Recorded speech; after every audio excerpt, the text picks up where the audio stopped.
ఇంట్లో మిరపకాయలు లేవు. తర్వాత తిరిగి కొందుకొని ముందు బయటికి రావమ్మా. ఏమిటయ్యా చూడు, మన సినిమా నిర్మాతల దగ్గర చిత్రం వచ్చింది. నిజమా? మన సావిత్రి ఫోటో నచ్చాయట? చాలా బాగా నచ్చాయని, మంచి భవిష్యత్తు గల అమ్మాయిని, అసలు ఇలాంటి అమ్మాయిల కోసమే చలనచిత్ర సేవ గొంతెండిపోయి ఎదురు చూస్తుందని రాశారు. భద్రం, మొత్తానికి సాధించావయ్యా. రా, నీ పెద్ద రాక్ష పండులో గింజలాగా చిన్న అడ్డొచ్చి పడిందమ్మా. ఏమిటయ్యా? అంటే పెద్ద ఇదే లేదనుకో. ఎకాయికి నాయక వేషం వేయాలంటే ఆ డ్రెస్సులకి వాటికి 5,000 కట్టాలి. పక్క వేషం అయితే 10,000 చాలు. అమ్మో, అంత డబ్బే? పోనీ అమ్మాయి ఒకసారి తెర మీద కనిపిస్తే చూసిన వాళ్ళకి ఆశ కలుగుతుందేమో. 116 వేషం ఏదైనా ఉంటే ముందు వేయించకూడదు? ఏమిటమ్మా అంత పెద్దదాని ఇంత చిన్న ఆలోచన ఏమిటి? ఏమైనా సరే సావిత్రి హీరోయిన్ వేషం వేయాలి, అప్పుడు నేను కళ్ళు మూసుకుని నిద్రపోవాలి అంతే. అది సరే, నాకు మాత్రం ఆశ లేదటయ్యా. కానీ అన్ని వేలు ఎక్కడి నుంచి గుమ్మరిస్తాము అని. అదేమిటది? కృష్ణ తులాభారం. అవునా? ఆ కృష్ణుని తీసేసి సావిత్రిని కూర్చోబెట్టు, ఆ తులసిలను తీసేసి హేమను కూర్చోబెట్టు, అంతే సావిత్రి అలా పైకెళ్ళిపోతుంది. ఏమిటయ్యా నువ్వు అనేది? ఇదే తులాభారం ప్లాన్ అంటే. 5,000 ఎదిరించి మన హేమను పెళ్లి చేసుకోవడానికి ఒక కుర్రాడు సిద్ధంగా ఉన్నాడమ్మా. మోగదాన్ని ఎవరు చేసుకుంటాడయ్యా? అతను సంఘ సంస్కృతట. ఇలాంటి అభాగ్యులు ధరించడమే అతని జీవితాశయమట. మరి మీ మావయ్య? అబ్బా నువ్వు అనవమ్మా. రేపే పెళ్లి చూపులు, ఆ తర్వాత హేమకు పెళ్లి, మన చేతో డబ్బు, సావిత్రి సినిమా ఛాన్సులు. అలాగే.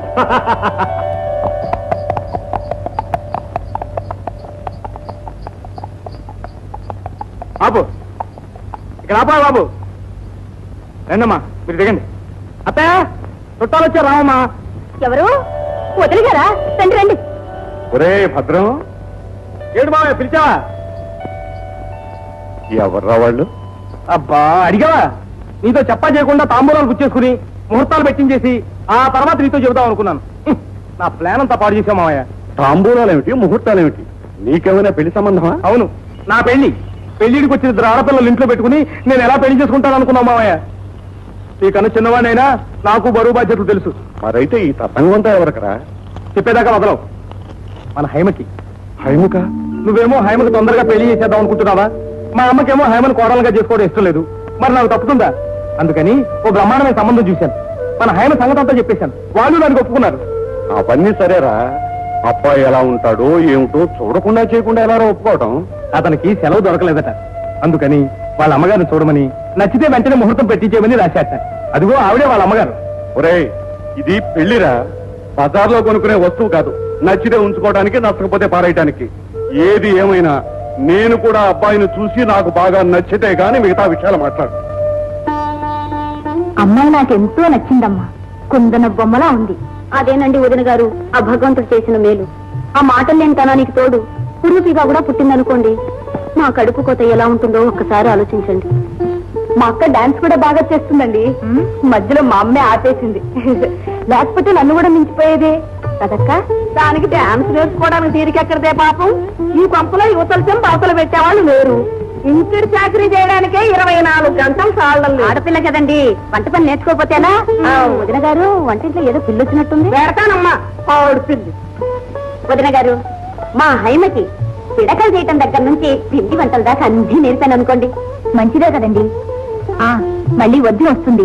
అన్నయ్య గారిని పిలిపిస్తే తాంబూలాలు పుచ్చుకుందాం. మా భద్రం మీతో చెప్పే ఉంటాడు. మా వారికి పక్షవాతం వల్ల కుడికాలు, కుడి చెయ్యి వసం తప్పిపోయాయి. అందుకని ఇచ్చుకోటాలు పుచ్చుకోటాలు ఎడం చేత్తో శుభం కాదని అన్ని నా కుడి చేత్తోనే చేయిస్తుంటారు. పైగా మీ అబ్బాయికి మీ మీద ఎంత గురో మా వారికి నా మీద అంతే.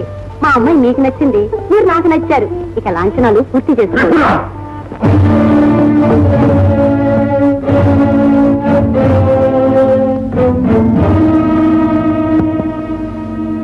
క్షమించండమ్మా, అబ్బాయిని చూడండి ఇంత తొందరగా ఒక నిర్ణయానికి రాలేను. మా వారికి ప్రతిదీ క్రమబద్ధంగా జరగాలి. అందులో అనుమానం పాలోక వీసిన ఎక్కువేమో, ప్రతిదీ సందేహమే. అబ్బాయి మీలాగే ఆజానుబాగువట. కనుముక్కు తీరు అచ్చం వదిన గారి పోలికేనటండి. త్రిపుర, అబ్బాయి అందగాడో అనాకారో తేల్చవలసింది నువ్వు నేను కాదే, ఆ కట్టుకోపోయేది. అది మోగదైనా దానికి ఒక మనస్సుంది, అభిరుచి ఉంది. ఏమైనా సరే అది కూడా కళ్ళారా చూసుకుని అవుననే వరకు నేను మాత్రం మాట ఇవ్వలేను. దానికే ఉంది అన్నగారు, అలాగే కానివ్వండి. అబ్బాయిని మీరు చూసిన తర్వాతే, మనసారా మీకు నచ్చిన తర్వాతే తాంబూలాలు పుచ్చుకుందాం. ఏం వదిన గారు? చూడండి అమ్మా, మీరు మరోలా అర్థం చేసుకోవద్దు. ఏదో గుండెల మీద నుంచి తన బరువు దించేసుకున్నాడు అని అది రేపు అనుకుంటే నాకు పోయే ముందు మనశ్శాంతి కూడా ఉండదని నా స్వార్థం. అంతేనమ్మా. మీరంతగా చెప్పాలా అన్నయ్య గారు? నేను ఆడపిల్లలగన్న తల్లిని ఆ మాత్రం అర్థం చేసుకోలేనా? హైమా, వస్తానమ్మా. నా మనసు ఎందుకో గట్టిగా చెప్తుంది, నువ్వు నా కోడలవై మహాలక్ష్మిలా మా ఇంటికి వస్తావని. ఇదిగో, అంతవరకు ఈ చిన్న కానుక నీ దగ్గర ఉంచుకుని నీకు నచ్చింది కొనుక్కో అమ్మా. ఏమమ్మా ఇప్పుడు అవన్నీ ఎందుకమ్మా? అదేమిటండి, వదిన గారు ఇంత ప్రేమగా ఇస్తుంటే అందులోని శుక్రవారం పూట కాదంటే ఏ మర్యాదగా అవుతుంది చెప్పండి? అవును మావయ్య, నువ్వు కాదంటే ఆవిడ మనసు బాధపడుతుంది. కాదనకు, తీసుకో మరి. కొట్టను. ఏమిట్రా అది? మీరేం భయపడకండి అన్నగారు. మా అబ్బాయి మీకు నచ్చని రోజున నా డబ్బు నేనే అడిగి మరీ తీసుకెళ్తాను, సరేనా? వస్తానండి. వస్తా కోడలా. ఒరే భద్రం, వదిన గారిని బస్ ఎక్కించురారా?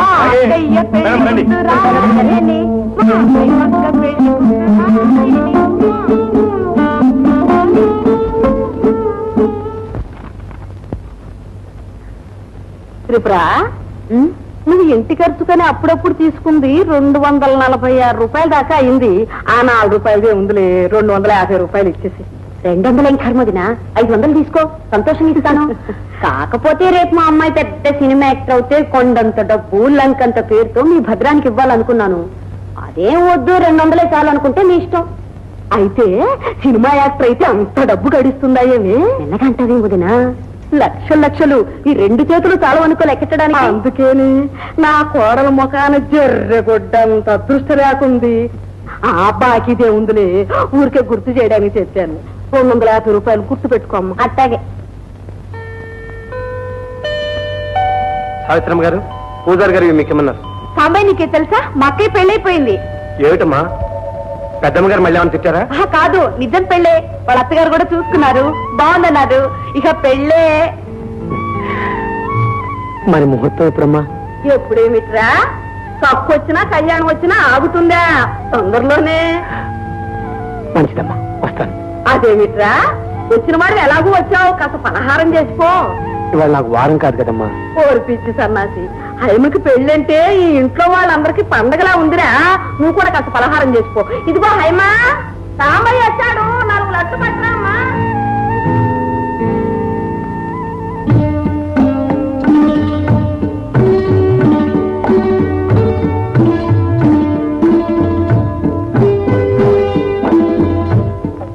ఇవన్నీ నాకేనా అమ్మాయి గారు? అవునండి, మీ పెళ్లిగా. అమ్మాయి గారు ఇప్పుడే మహాలక్ష్మిలా ఉన్నారు. రేపు ఆ పసుపట్టలతో పారాణి కాళ్ళతో కళ్యాణం బొట్టు పెట్టుకుని మంగళవాద్యాల మధ్య నడుస్తూ ఉంటే నా దృష్టి తగులుతుందేమో అమ్మాయి గారు. అది సరే, అబ్బాయి గారు చదువుకున్నవారేనా? ఆశ్చర్య బాగా ఉందా? అయినా అవన్నీ పెద్దయ్య గారు విచారించి ఉంటారు అనుకోండి. కానీ అమ్మాయి గారు, మీరు మాత్రం ఏమైనా అడిగి తెలుసుకోవాలనుకుంటే నాతో చెప్పేయండి, నిర్మోహమాటంగా అడిగేస్తాను.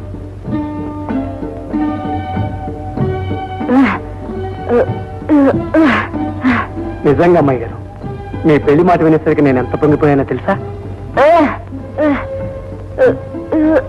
కాదమ్మాయి గారు, మళ్ళీ మీ చేతి వంట తినే అదృష్టం నాకు ఎలాంటి కలుగుతుందో అందుకని దాచుకుని ప్రసాదంలా దారి పొరుగున తింటూ వెళ్ళిపోతాను. అవునమ్మాయి గారు, నేను ఇవాళ పట్టం పెడుతున్నాను. 6 నెలలుగా మీ ఇంట్లో పడి తిన్నవాడిని మీ పెళ్లికో చిన్న బొమ్మ తెచ్చుకోవద్దు. మీరు అడగాల అమ్మాయి గారు, దేవుడు అడిగాడనే కొబ్బరికాయ కొడతావా? చూడండి, పట్టణంలో నా ప్రతాపం చూపించి మీకు మంచి బొమ్మ తీసుకొస్తాను. కానీ మీరు మాత్రం నేను ఆ డబ్బు సంపాదించేంత వరకు ముహూర్తం పెట్టించకండి. ఏ అమ్మాయి గారు? వెండి మూలు కొనుక్కోవడానికి నువ్వే వెంకటాచలపతి పట్రా? ఉండి నిండా డబ్బు మునుగుతోంది, కొనడమే ఆలస్యం అనుకోవడానికి. నా డబ్బు నా డబ్బే అయ్యేవారు. గొంతెత్తి ఆసనాలు చేశానంటే లక్ష్మీదేవి గల్లు గల్లు అంటూ నడిచొచ్చేదు. సరే, పెళ్లిలో బహుమతిగా ఏ వెండి గ్లాసో ఏ వెండి పళ్ళెమో ఇవ్వాలనుకుంటారు గాని ఈ వెండి మొగలు కొని ఇవ్వాలని కోరిక ఏమిట్రా? మీకు తెలియని దేవుంది అయ్యవారు. హైమమ్మ గారికి గజ్జలంటే ఆరో ప్రాణం. పుట్టింట్లో ఆ గజ్జలు ముట్టుకోవటానికైనా నోచుకోలేదు. కనీసం అత్తవారింట్లోనైనా ఆవిడ కోరిక తీరుతుందేమోనని. సరే, పట్నం ఎప్పుడు వెళుతున్నావుట? ఇవాళ వెళుతున్నా అయ్యవారు. ఎందుకైనా మంచిది, నువ్వు నా దగ్గర దాచుకున్న డబ్బు ఇస్తాను, పట్టుకెళ్ళి.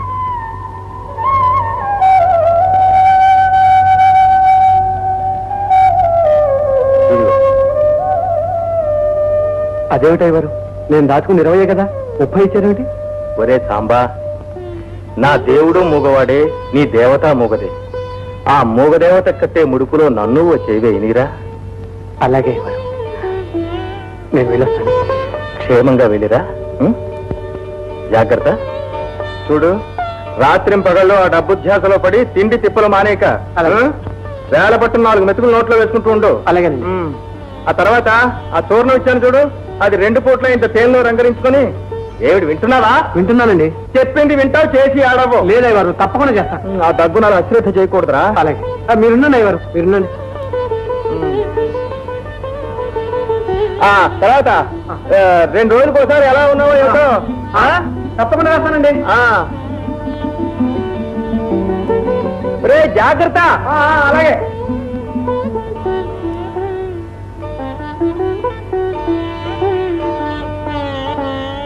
ఏమండి, వీటి ఖరీదంతా కొంచెం చూసి చెప్తారా? 232 రూపాయలయ్యా. ఏమండి, ప్రస్తుతానికి అంత డబ్బు నా దగ్గర లేదు. పోనీ బజానాకి 30 రూపాయలు ఉంచుకోండి, మిగతా డబ్బు వారం రోజుల్లో ఇచ్చేస్తాను. అంతవరకు అవి జాగ్రత్తగా అలాగే ఉంచుతారా? చాలా బాగుంది రామచంద్ర. ఇక్కడ అలాంటి వ్యాపారాలు ఏమీ చెయ్యబడవు. రొక్కం సుప్పగా ఇవ్వటం, వస్తువులు భద్రంగా తీసుకువెళ్ళడం, అంతేగాని రామచంద్ర. అది కాదండి, ఇవి పెళ్లి కానుగ్గా మా అమ్మాయి గారికి ఇవ్వాలి. ఎన్ని చోట్ల వెతికినా ఇలాంటివి దొరకలేదు. అందుకనే ఇంత ఇదిగా ప్రాధాయపడుతున్నాను. దయచేసి ఒక్క వారం ఆగండి, తప్పకుండా కొంటాను. అలాగే లేవయా, వెళ్ళిరా. ఈ వారం రోజులు వీటిని బీరువాలో భద్రంగా దాచుంచుతా, సరేనా? అలాగే బాబు, మీ మేలు మర్చిపోలేను. వస్తా బాబు. పొద్దున్నే మంచి బలే బేరం దొరికింది రామచంద్ర.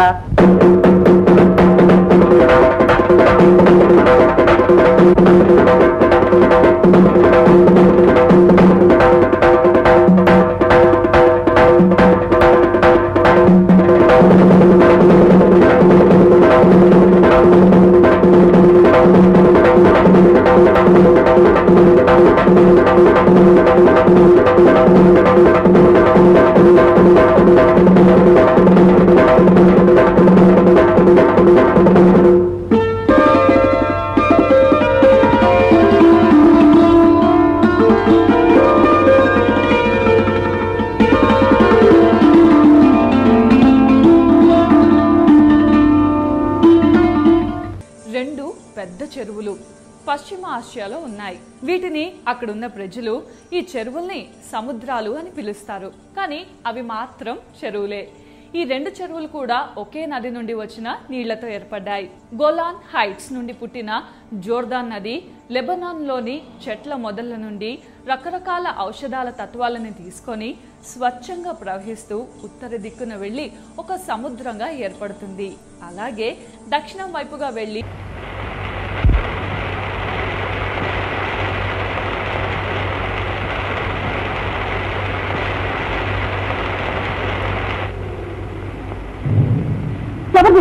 ఈ రాత్రికి నీ మొగుణ్ణి